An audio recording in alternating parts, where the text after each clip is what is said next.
So if you were born anywhere in the I was about to say 1900s, that's crazy. If you were born anywhere in the 1990s, then you probably know about the Cheetah Girls.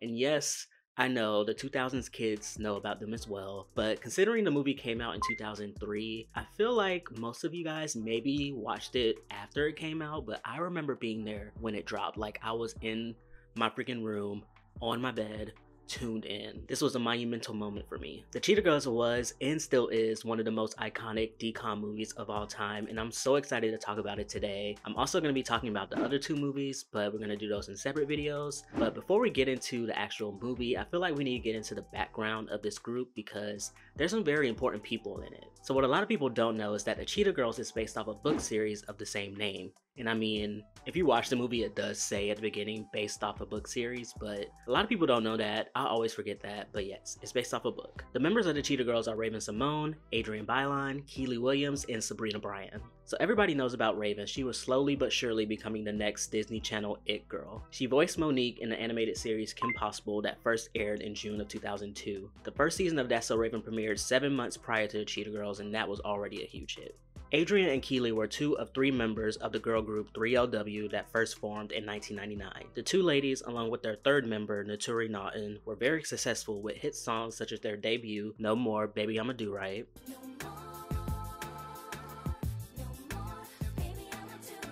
and Play Is Gon' Play. A year before the Cheetah Girls release, Naturi Naughton left the group after she had multiple issues with Keely and Adrienne, with one of their most known altercations being one of the girls throwing a plate of KFC on Naturi. Now, I don't know if it ever came out who threw the plate of hot KFC food on Naturi. I don't know if it was Adrienne or Keely. I feel like that information was released at one point, but I don't remember. But why do I feel like it was Keely? Like, Keely was always like the knuck if you buck type girl. Like, she always took no shit. So I feel like it was her, but if it wasn't, please let me know. Sabrina was the least known of the group. However, she grew up as a dancer, attending the Hart Academy of Dance, and she would fit in flawlessly with the rest of the girls, being the group's strongest dancer. So these are our girls for the group. However, some very iconic people were also considered or were originally a part of the group. Tia and Tamara Mori of Sister Sisters fame were considered, but they were deemed too sophisticated for the roles. Miss Solange Knowles was also originally casted as Aqua, but would pull out due to her working on her first album, Solo Star, and the role was given to Keely. And apparently Journey Smollett also auditioned for the role, but I guess she just didn't. But imagine like a big like K-pop type group with Raven, Adrienne, Keely, Sabrina, Solange, Tia, Tamara, and Journey. Like, I don't know, they probably all wouldn't mesh well together, but like, just imagine all of them in a group. That would be insane. In the drama, oh my god, this is so funny because like in my script I put that Whitney Houston is one of the producers of the movie, which I mean she produced the first and the second movie, but I didn't know how to put it in the video without it just sounding random. But I just wanted to acknowledge Whitney Houston because like it's fucking Whitney Houston. Like, how can I not acknowledge a legend? Like I could not do this video without acknowledging the fact that Whitney Houston was a producer, so I just had to say it. But now let's get into the movie itself. The movie starts off with the girls performing Together We Can at some sort of party, and we get some classic late 90s, early 2000s camera angles. The performance ends with Keely, who plays Aqua, whose full name is Aquanet. I don't know if they ever say that in the movie, but on the Wikipedia it says Aquanet, which I mean is insane of a name. She gets her foot stuck, and Sabrina and Adrienne, who play Dorinda and Chanel respectively, attempt to free her, while Raven, who plays Galleria, continues to perform like a star, which is kind of like foreshadowing the events of this movie as well as like the second one, as Galleria is kind of like the most dedicated one to the group, but we'll get into that later. Due to them struggling at the end of that performance, Chanel doesn't feel like the group is ready to audition for the talent show at the school, but Galleria encourages them. If there is one person who doubts that we can't be the first freshmen to win the Manhattan Magnet School Talent Show, speak now or forever hold your peace.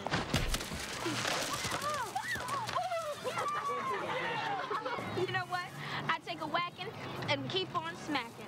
I need to note that this movie takes place in New York City, which adds to the iconicness of it all, because I feel like, I don't know, movies that took place in New York in like the 90s, the 2000s just had some like, had a different kind of feel to it. Like I think back to like The Devil Wears Prada, like movies like that, like it's just a certain feel of New York in this time that just feels different. Like a movie that takes place in New York now doesn't have that same feel. And I mean, I don't know, I'm not from New York. I've lived in the South all my life. I've only ever been in New York once, but I don't know, it just has a certain je ne sais quoi.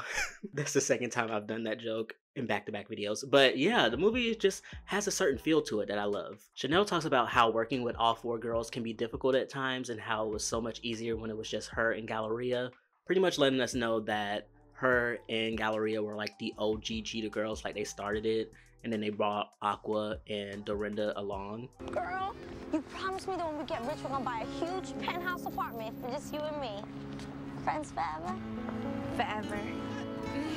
Chanel and Galleria begin dancing outside of a music shop, which brings over a crowd of people watching them. Galleria rushes home to take care of her dog Toto, and her mom, played by the iconic, always a villain, Lynn Whitfield, is upset with her. So Galleria's mom is a fashion designer, and Galleria is like maybe like an assistant to her. I don't know, I guess she like takes her calls and schedules her fittings or whatever. Galleria tells her mom and dad about the talent show, but her mom really wants her to focus on her chores in real life. We see a quick clip of Dorinda mopping some floors, and then we see Chanel, whose mom is going through her clothes. She's going on a date with a guy, and even though Chanel wants to talk about her performance, she rushes out for her date. The next day at school, the girls are being messed with by some boys, which leads to a very iconic moment that turned into a very iconic gif. The elephant girls! Pasta, Derek. You too, Mackerel. You know, we call ourselves the cheetahs because the cheetah is the fastest and the fiercest feline in the jungle. Let's bounce, girls. One of the guys that was messing with them is a boy named Kyle, and he is also auditioning for the talent show. So quick PSA for this video, I call this man Kyle throughout the entire video when his name in the movie is Derek. And I think I got confused because when I went and looked at the Wikipedia for this movie, the actor's name is Kyle, but his name in the movie is Derek. I also found out he was on the episode of Degrassi, so that's kind of cool. Cockroaches. We're talking squeegee kids. Stalking street corners. These do not look like kids, though. The people doing this news broadcast look like they're like 17. And he asked the girls could they switch to a later time so that he could have more time to set up, but Galleria isn't down, but Chanel's like, oh, I can go meet with my history teacher, you know, my grades aren't that great. And Dorinda's like, well, I have somewhere to be, so that can work really fine. And Galleria's like, where do you have to go? And Dorinda's like, oh no, I'm good, I don't have to go anywhere. Hence, foreshadowing. I like it. This Kyle guy has some type of frenemies relationship with Galleria, and it's clear to everyone that he's crushing on her. Keep believing, freshman. Respect that. But you know, you're still my boo. I mean, I don't know, like, I would have folded. At the audition, the girls performed the iconic Cinderella. I don't wanna be like Cinderella, sitting in the dark, cold, dusty cellar, waiting for somebody to come into my room. Bruh, I love a good musical group. I don't know, maybe that's why I've been into K-pop so much over the last 5 years, which is insane. I got into K-pop in 2019, and I can't believe it's been 5 years. I think that's why I love it so much, because I love a good group. Like, I love stacking vocals, which I mean, solo artists do too, the good ones. But like stacking vocals, vocal harmonies, I love a good dance routine with a group. I love all of that stuff, and they're giving me all of that in this performance. Like, the Western world, I guess, are we the Western world, like the Americas or whatever? We don't really have many groups, which is why, like, the emergence of Flow is so refreshing to see, because we don't have a lot of groups anymore. I love Flow. Cardboard Box, the acoustic version, specifically. I love Flo. Flo, if y'all watching this, shout out to y'all. Y'all are iconic. Drinka, the music teacher, is iconic herself and loves the audition and tells them that they're in the show. Jackal Johnson, a famous producer and a former student of Drinka's, watches their performance and wants to work with them. Galleria's mom interrupts, telling Jackal that this is just a fun side thing for the girls and that all of this isn't needed. Before he left though, Jackal does give Galleria his business card. Dorinda is dropped off at her house by Galleria and her mom, but as soon as they pull off, Dorinda doesn't go into the building and goes off to the side.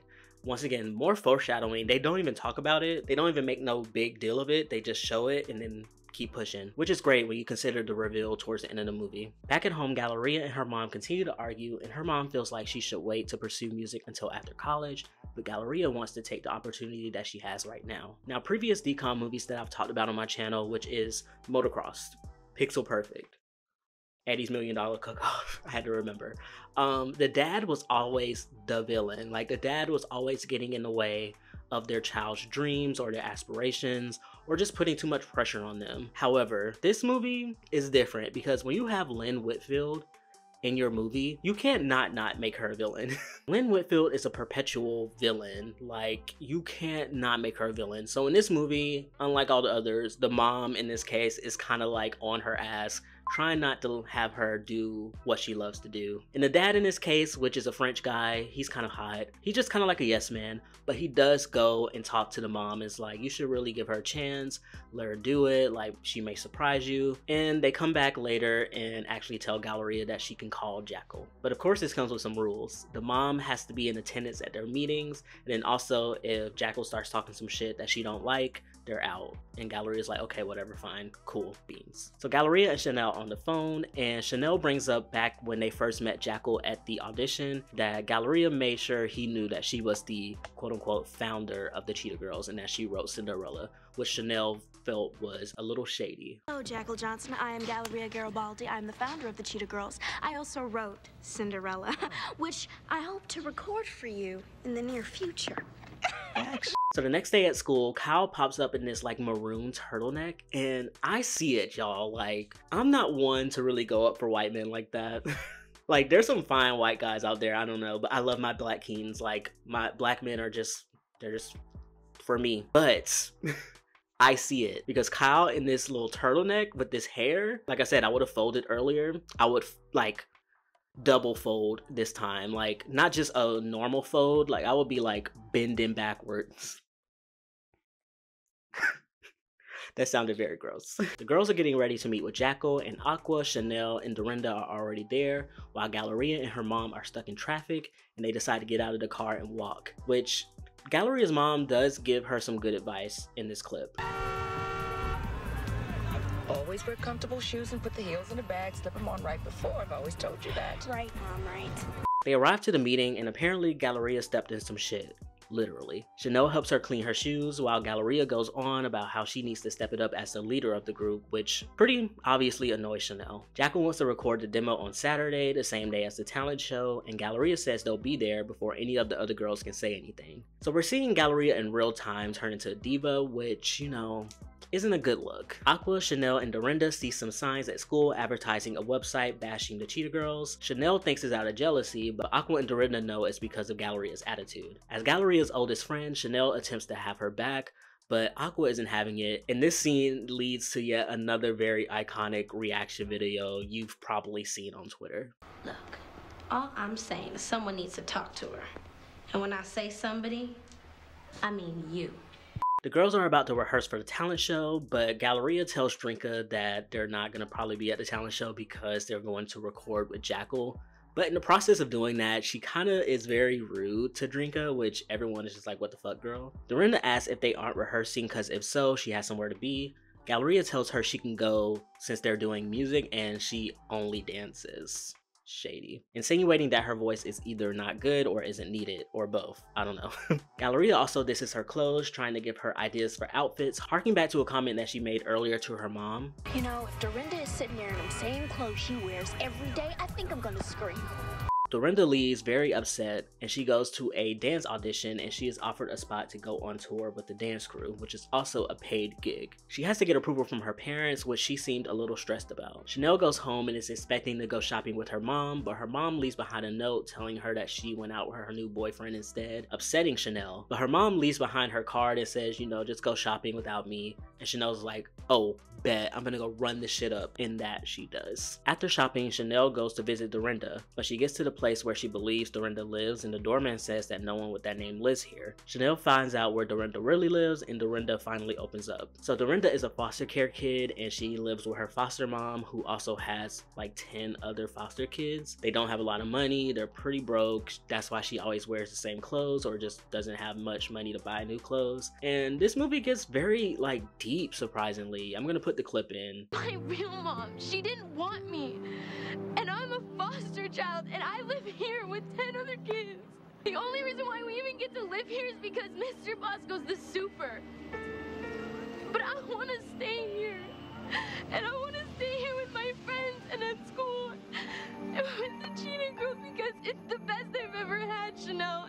I didn't mention it earlier, but race I feel like plays a big part in this movie as well. I don't know, like this movie has like some deep elements to it. And now we have Dorinda, who is unsure of her heritage and also is very ashamed of being a foster kid. Like I feel like this movie just has a lot of deep elements that, you know, kids can relate to, and it's done in such a tasteful way. Like I love it. Dorinda tells Chanel about her opportunity with the dance crew, but if she takes the job, she'll have to not be with the cheetahs. We then go to the Galleria and Chanel having a sleepover, and Galleria's mom tells her that they can go to the recording studio alone. Galleria then shows Chanel the cover art for their demo, and Chanel gets pissed because it's clear as day that Galleria made that to make her be front and center, like she's bigger than all the other girls.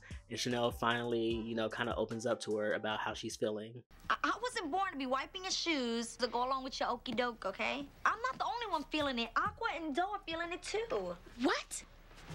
The cheetah girls are opening the box behind my back? No, you just don't see it when it's all up in your face, girl. Chanel then tells Galleria about Dorinda's home life, and Galleria kind of takes it like, okay, well, you know, once we get this record deal, she'll have money and all that won't matter. But Chanel's like, girl, I think she just really needs her friends by her side. Like, what do I know?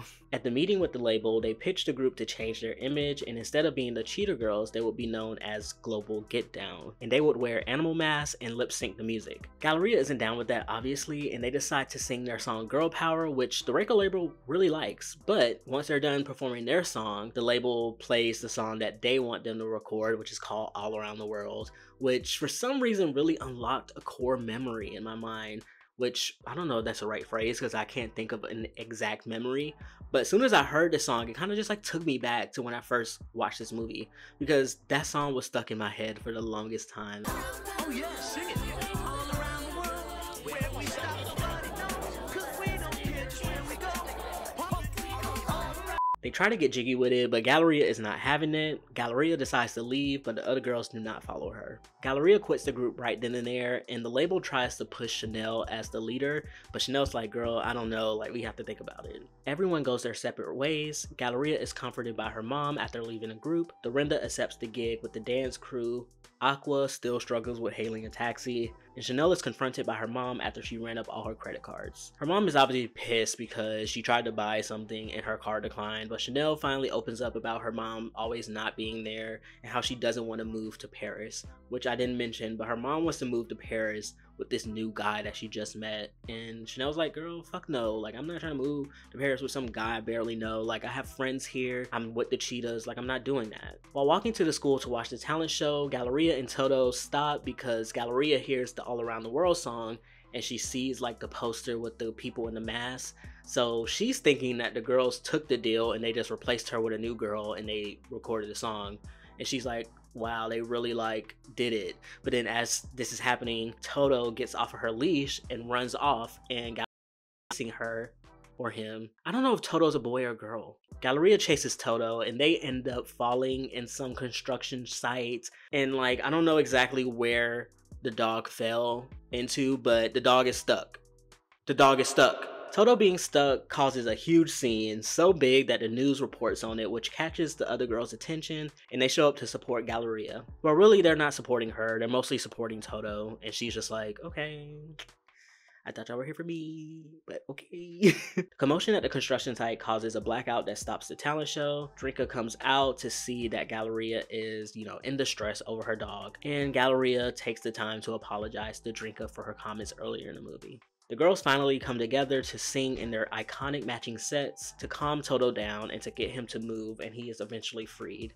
This act of coming together helps the girls mend their friendship, and they perform Cheetah Sisters with Cal on the guitar. Another thing I love about 90s and 2000s pop music is dance breaks. Dance breaks. Another reason why I love K-pop, because they're going to give you a good dance break. And we get a dance break in this song. Like, all the girls get their own individual dance break with their own background dancers. And the girls aren't doing that anymore. The girls are barely even dancing. they're barely even singing, but you know, we're not gonna go there. But I love a good dance break, so shout out to Cheetah girls, cheetah sisters. Kyle and Galleria kiss, and the Cheetah Girls are reunited, and they end up winning the talent show right then and there. Jacko calls Galleria to try to get them to sign with him as the Cheetah Girls, but she and the rest of the girls turn them down, leading to yet another iconic gif. Tell Jackal Johnson that the Cheetah Girls are unavailable. The movie ends with some fake fireworks spelling out the Cheetah Girls. That is it for this movie. Oh my god, this was such a walk down memory lane. I loved every second of it. I was actually typing the script while I was at work, and I had to contain myself and just remember where I was, because a lot of these musical numbers really made me want to get up out of my seat and bust a move like right then and there, especially Cinderella. Like Cinderella, I had to literally like physically restrain myself, like almost like I'm performing an exorcism of myself. Like I cannot get up, like I cannot get up, like I cannot get up. I am at work, I am 29 years old, I have bills to pay, I cannot get up. But I'm so excited to cover the other two movies. Cheetah Girls 2 is my personal favorite, and then Cheetah Girls 3 I actually never watched before, so it'll be my first time even watching the movie. Cheetah Girls 2 and Cheetah Girls 3 are going to be coming within the next 2 weeks of each other, so 2 weeks from now will be Cheetah Girls 2, and 2 weeks from Cheetah Girls 2 will be Cheetah Girls 3. So if you aren't subscribed, please do so. I would greatly appreciate it. My next goal is 5,000 subscribers. And I know you want to be part of the number that can say, oh, once I hit like 100 million thousand subscribers, you can be like, oh, I was there when he only had 5,000. Like, that's going to be such a big flex one day. So subscribe if you haven't. It's free as hell. And I will see you guys in the next video. Adios.